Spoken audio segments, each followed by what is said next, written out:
पश्चिम बंगाल की मुख्यमंत्री ममता बनर्जी भ्रष्टाचारी हैं। उनकी सरकार में सिर्फ उन्हीं को नौकरी मिलती है जो टीएमसी से जुड़े रहते हैं। ममता बनर्जी टीएमसी को गुंडों को ही रोजगार देती हैं। कितनी भी कंपनियां पश्चिम बंगाल से जा चुकी हैं, पलायन कर चुकी हैं और ममता बनर्जी पश्चिम बंगाल के विधानसभा चुनाव हार रही हैं, यानी टीएमसी चुनाव हार रही है और बीजेपी के लिए रास्ता खुल गया है। यह सब बातें मैं नहीं कह रहा हूँ। बीजेपी के लिए जो बातें ये खुलकर सामने आ रही है, ये बातें कांग्रेस के नेता सांसद राहुल गांधी ने की है। राहुल गांधी ने सीधे निशाना साधा है ममता बनर्जी पर। राहुल गांधी ने जनसभा में संबोधित करते हुए कहा कि बंगाल में आपको रोजगार तभी मिलता है जब आप टीएमसी से जुड़े हो। आप लोग बस हाथ मलते रह जाते हैं। सच्चाई यही है कि भ्रष्टाचार में ममता बनर्जी कुछ कम नहीं है। वहीं राहुल गांधी ने कहा कि टीएमसी केवल अपने ही गुंडों को नौकरी देती है। टीएमसी के राज में बंगाल भ्रष्टाचार में डूब चुका है। 6,668 कंपनियां पश्चिम बंगाल छोड़कर जा चुकी हैं टीएमसी के डर से। यह सीधा आरोप राहुल गांधी ने ममता बनर्जी और उनकी सरकार पर लगाया है। आपको बताते चलें कि पश्चिम बंगाल में इस वक्त चुनाव चल रहा है। ये पहला चरण हो चुका है, दूसरा चरण अभी बाकी है। 29 अप्रैल को दूसरे चरण का मतदान होगा। लेकिन राहुल गांधी ममता बनर्जी पर निशाना साधते हुए साफ तौर पर उन्होंने कहा है कि रोजगार के मामले में पश्चिम बंगाल में ममता बनर्जी ने पूरी तरह से रोजगार खत्म कर दिया है। रोजगार उन्हीं को मिलता है जो टीएमसी के गुंडे हैं, जो टीएमसी से जुड़े हुए हैं।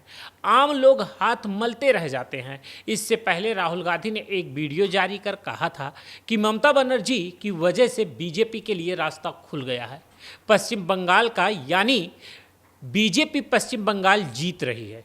राहुल गांधी के इस बयान के बाद हड़कंप मच गया और बीजेपी ने राहुल गांधी को शुक्रिया तक कह दिया है, धन्यवाद भी दे दिया है।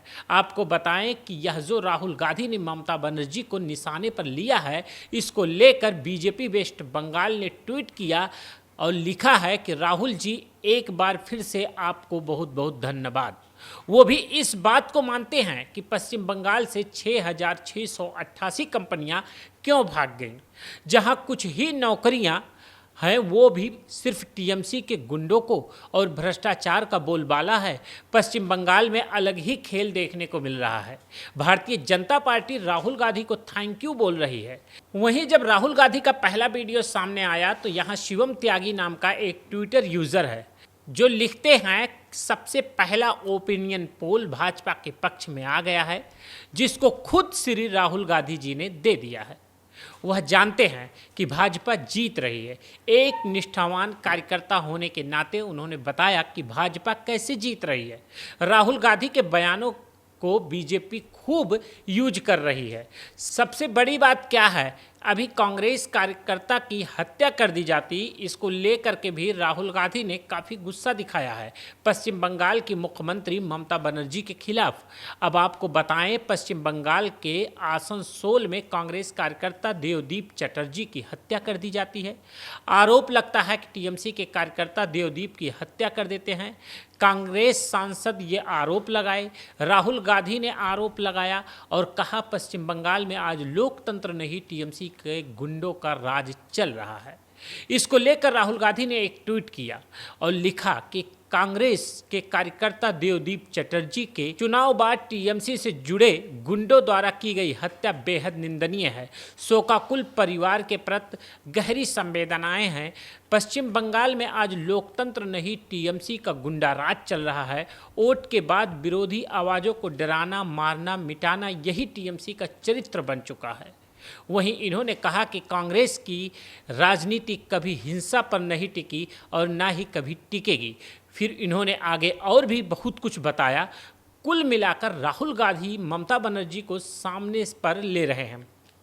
कुल मिलाकर राहुल गांधी का निशाना ममता बनर्जी पर साधते हुए दिख रहे हैं। सबसे बड़ी बात क्या है कि राहुल गांधी ये बात मान रहे हैं कि बीजेपी के लिए पश्चिम बंगाल में रास्ता खुल गया है। इस वक्त बीजेपी दावा कर रही है कि इस बार 2026 के विधानसभा चुनाव में पश्चिम बंगाल में ममता बनर्जी को उखाड़ फेंकेंगे। वहीं यह भी माना जाने लगा है कि ममता बनर्जी की सत्ता अब कथित तौर पर खतरे में है। इसको लेकर बीजेपी वेस्ट बंगाल ने एक और ट्वीट किया जब ममता बनर्जी की रैली में सन्नाटा पसरा हुआ। कथित तौर पर एक तरफ जहां प्रधानमंत्री नरेंद्र मोदी, अमित शाह, हेमंत बिश्व शर्मा, योगी आदित्यनाथ की रैलियों में जनसैलाब उमड़ रहा है, वहीं खुद ममता बनर्जी की रैली में कथित तौर पर सन्नाटा है। एक फोटो पोस्ट करते हुए बीजेपी वेस्ट बंगाल ने लिखा, कोई भी डूबते जहाज पर नहीं ठहरता है, खासकर टीएमसी कार्यकर्ता बिल्कुल नहीं। ममता बनर्जी के मंच पर भाषण देते हुए समय पर टीएमसी की एक सभा में यही हाल था। कुर्सियां खाली पड़ी हुई थीं, कुछ लोग सुन रहे थे। इसको लेकर अब बीजेपी ने टीएमसी को घेरा है। आपको बता दें, पहला चरण का मतदान हो चुका है। 1290% से ज़्यादा की वोटिंग हुई है, जो की रिकॉर्ड वोटिंग हुई है। दूसरे चरण में 142 सीटों पर 29 अप्रैल को होना है। माना जा रहा है कि रिकॉर्ड तोड़ वोटिंग जिस तरीके से हो रहा है उसमें कहीं ना कहीं सियासत में परिवर्तन देखने को मिल सकता है। इस बार सत्ता परिवर्तित हो सकती है क्योंकि ममता बनर्जी के खिलाफ एंटी इनकम्बेंसी फैक्टर काम कर सकता है। शाह भी यह मान चुके हैं और बीजेपी को इस बार 170 से 177 सीटें मिलने का दावा भी बीजेपी के नेताओं की तरफ से किया जा रहा है। बहरहाल राहुल गांधी जिस तरह से ममता बनर्जी और टीएमसी सरकार को निशाने पर लिए हैं, इसका सीधा फायदा भारतीय जनता पार्टी को हो सकता है। और इस बार जो टक्कर टीएमसी भारतीय जनता पार्टी में नजर आ रही है, उसमें भारतीय जनता पार्टी 2 कदम इस चुनाव में आगे नजर आ रही है। इस पूरे मामले में आप क्या सोचते हैं, कमेंट में आप ज़रूर बताएं। वीडियो अच्छा लगा हो तो लाइक करें, शेयर करें, चैनल को सब्सक्राइब करें। फिर मिलते हैं अगले वीडियो में, तब तक के लिए नमस्कार।